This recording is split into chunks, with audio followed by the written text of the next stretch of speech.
Hello, everyone. It is Holy Week.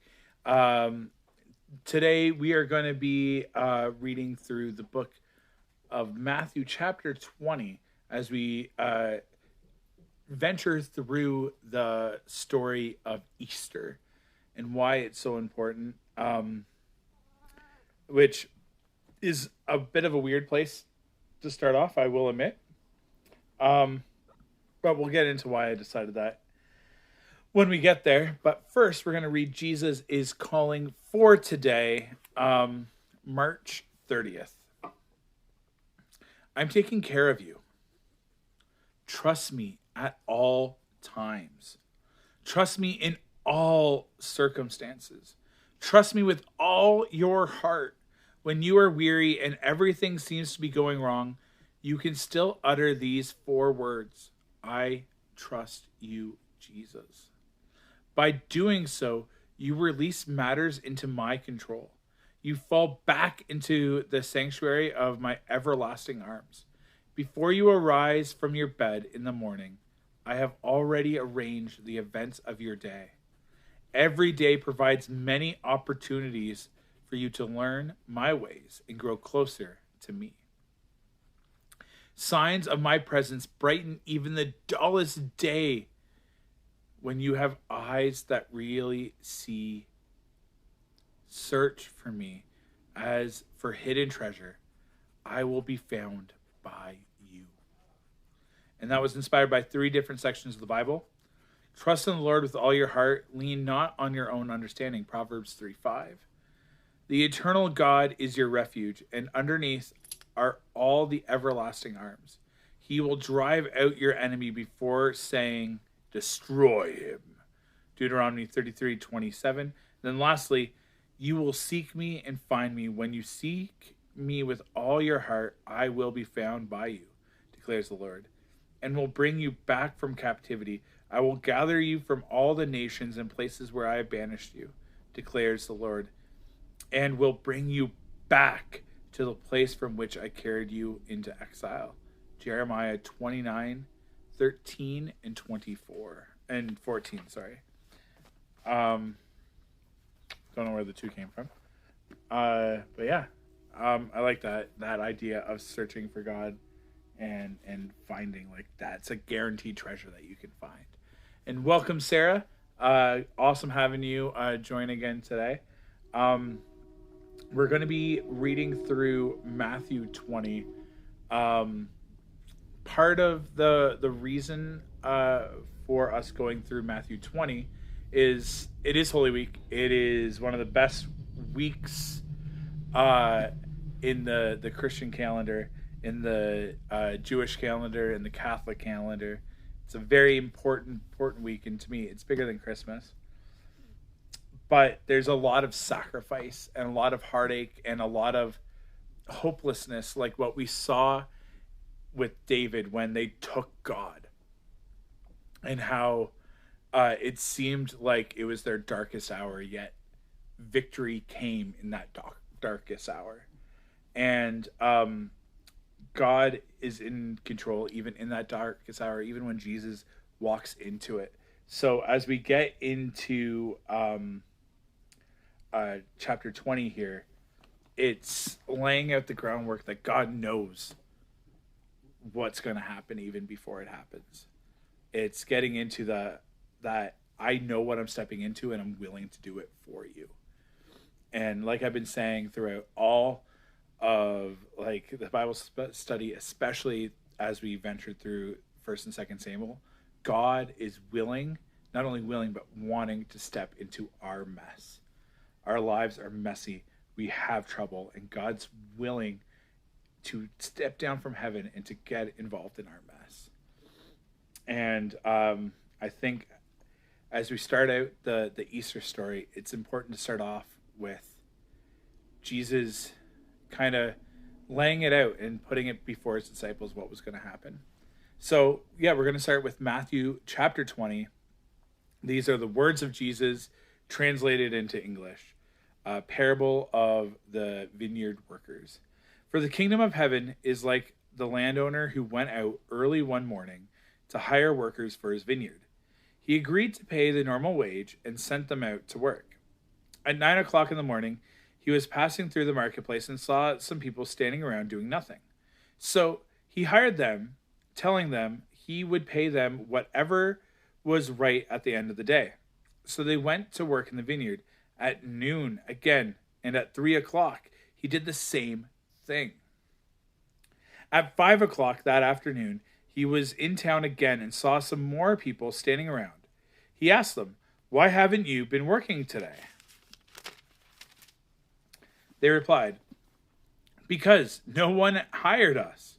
The landowner told them, "Then go out and join the others in my vineyard." That evening, he told the foreman to call the workers in and pay them, beginning with the last workers first. When those hired at 5 o'clock were paid, each received a full day's wage. When those hired first came to get their pay, they assumed they would receive more, but they too were paid a day's wage. When they received their pay, they protested to the owner, "Those people worked only 1 hour, and yet you've paid them just as much as you paid us, who worked all day in the scorching heat." He answered one of them, "Friend, I haven't been unfair. Didn't you agree to work all day for the usual wage? Take your money and go. I want to pay the last worker the same as you. Is it against the law for me to do what I want with my money? Should you be jealous because I am kind to others? So those who are last will now be first, and those who are first will be last." Jesus again predicts his death. As Jesus was going up into Jerusalem, he took the 12 disciples aside privately and told them what was going to happen to them. "Listen," he said, "we're going up to Jerusalem, where the Son of Man will be betrayed to the leading priests and to the teachers of religious law. They will sentence him to die. Then they will hand him over to the Romans to be mocked, flogged, and whipped, and crucified. But on the third day, he will be raised from the dead." Jesus teaches about serving others. Then the mother of James and John, the son of Zebedee, came to Jesus with her son. She knelt respectfully to ask a favor. "What is your request?" he asked. She replied, "In your kingdom, please let my 2 sons sit in the place of honor next to you, one on your right and the other on your left." But Jesus answered by saying to them, "You don't know what you are asking. Are you able to drink from the bitter cup of suffering I'm about to drink?" "Oh, yes," they replied, "we're able." Jesus told them, "You will indeed drink from my bitter cup, but I have no right to say who will sit on my right or on my left. My Father has prepared those places for the ones he has chosen." When the 10 other disciples heard what James and John had asked, they were indignant because Jesus called them together and said, "You know that the rulers in this world lord it over their people, and the officials flaunt their authority over those under them. But among you, it will be different. Whoever wants to be a leader among you must be your servant, and whoever wants to be first among you must become your slave. For even the Son of Man came not to be served, but to serve others and to give his life as a ransom for many." Jesus heals 2 blind men. As Jesus and the disciples left the town of Jericho, a large crowd followed behind. 2 blind men were sitting beside the road. When they heard that Jesus was coming that way, they began shouting, "Lord, Son of David, have mercy on us." "Be quiet," the crowd yelled at them, but only shouted louder, "Lord, Son of David, have mercy on us." When Jesus heard them, he stopped and called, "What do you want me to do for you?" "Lord," they said. I don't know why that's the accent I gave them, but I did. "We want to see you." Jesus felt sorry for them and touched their eyes. Instantly they could see, and they followed him. May God add a blessing to the reading of his word. So you might be wondering, all right, Jeremy, what does this have to do with Easter? Jesus predicting his death. Jesus declaring like his authority. When people go like, how do you like Jesus being God was tested a lot, and one of the things he said, "Do the blind see?"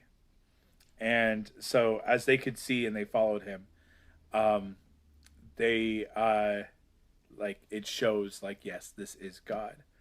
And there's a couple things in here that I really want to point out. One, Jesus cares for the physically uh, disabled and the mentally disabled and those that are struggling with anxiety, depression, and guilt.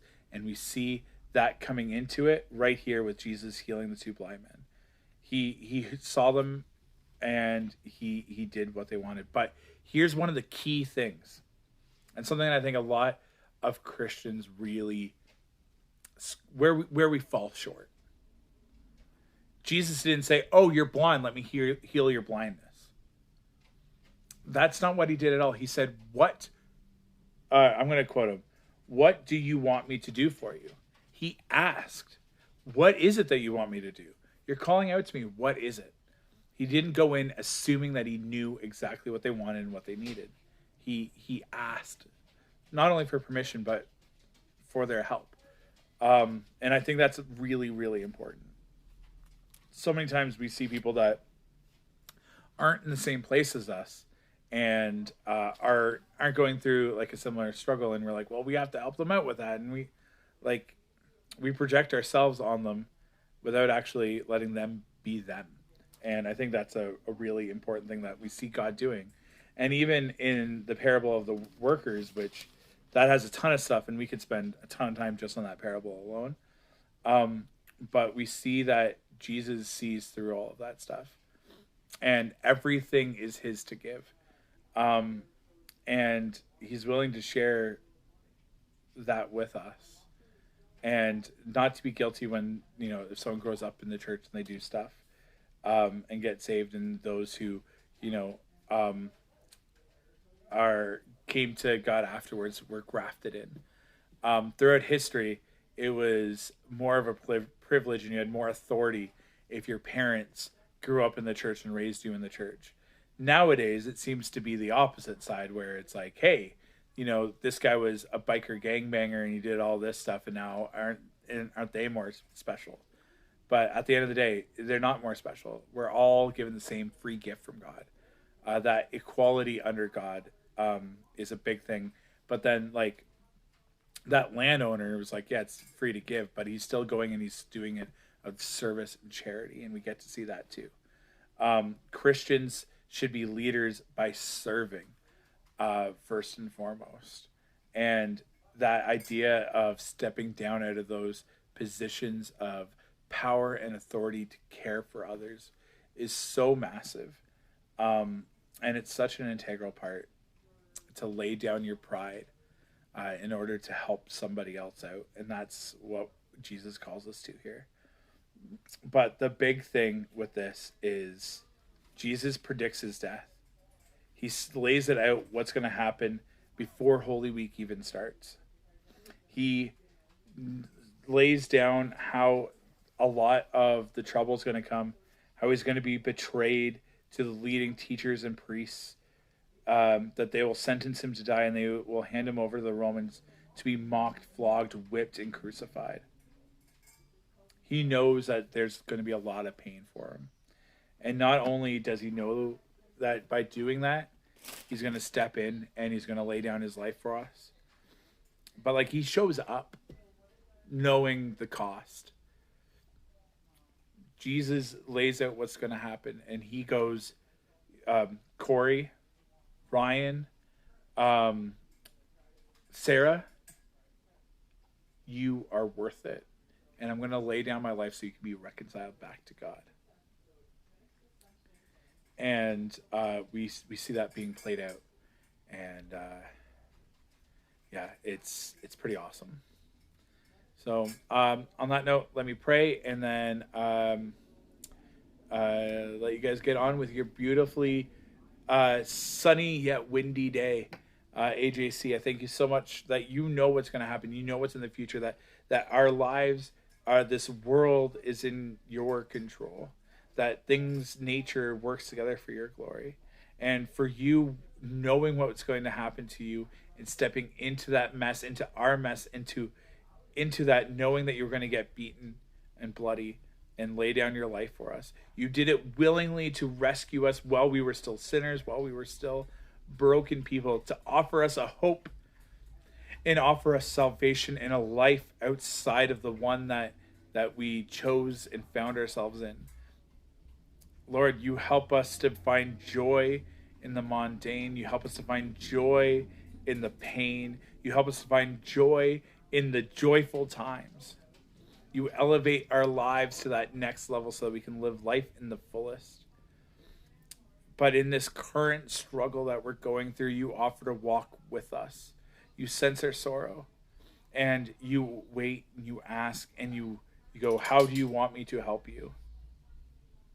What would you have me do? You don't tell us, you don't force it upon us, but you give us the choice. It's resulted in so much pain and hurt, but at the same time, it has been one of the freest gifts because we get to choose you. And in that choosing, Lord, there's so much freedom. So continue to bless us, Lord. Thank you so much. And thank you that, even during the time when you were walking the earth, that some of the religious leaders, the rulers of religious law, still got things wrong. You are the only true measuring stick to find out what it is that we need to do, how to live. So thank you for being our role model. Not necessarily to lay down our lives for others, but to be willing to serve like you served. Thank you, Lord. Amen. All right. Have a fantastic day, guys. I got to get going to another meeting, so if this felt a little bit rushed, kind of was. Sorry about that. Have a great day. God bless. Bye.